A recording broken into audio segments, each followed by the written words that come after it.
Welcome to steno dictation. अगर आप इस चैनल पर नए हैं तो चैनल को सब्सक्राइब करें और बेल आइकन ज़रूर दबाएं। डिक्टेशन 5 सेकंड बाद शुरू होगा।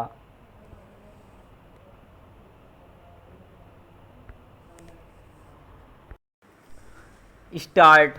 सभापति महोदय, आज हमारे देश में जो ऊपर से लेकर नीचे तक शिक्षा दी जा रही है उसमें व्यवस्था ही एक कारण है, जिसकी वजह से शिक्षा का स्तर गिरता जा रहा है।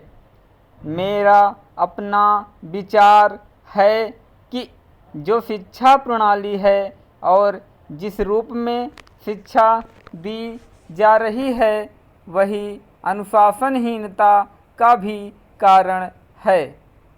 अपने देश और प्रदेश में हर एक की अपनी अपनी भाषा है और वह बालक जो इस देश में पैदा हुआ है, जो अपनी मातृभाषा की गोद में पला है, उसको यदि अपनी मातृभाषा में ही शिक्षा दी जाए तो मेरा विचार है कि शिक्षा का स्तर ठीक हो सकता है।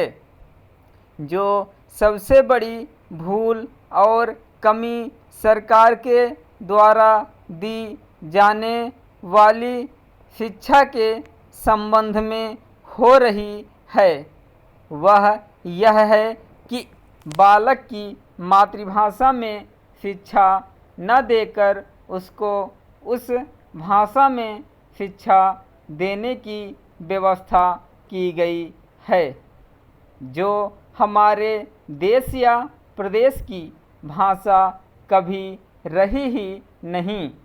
मेरा अभिप्राय विदेशी भाषा अंग्रेजी से है।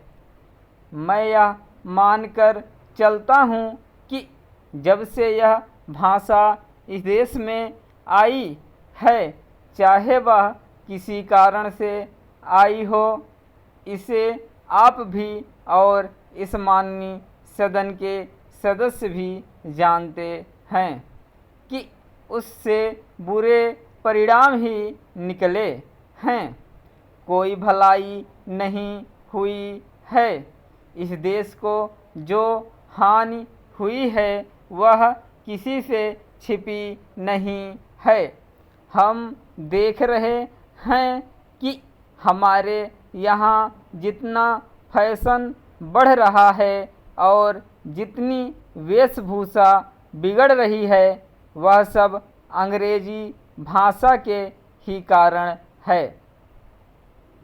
जिस समय यहाँ पर अंग्रेज़ों का राज था, प्रायः यह देखने को मिलता था कि वे लोग जो विशेष कर के किसी न किसी तरह से सरकारी पक्ष के ही होते थे। अंग्रेज़ों से मिलने के लिए जाते समय अंग्रेजी वेशभूषा का ही प्रयोग करते थे, परंतु यह इस प्रदेश और इस देश का दुर्भाग्य है कि अंग्रेज़ों का राज समाप्त हो जाने के बाद भी लोग उनकी वेशभूषा को पहनते चले जा रहे हैं। इससे जो प्रभाव हमारे देश के फैशन पर पड़ा उससे लाभ के बजाय हानि ही हुई है और हो भी रही है।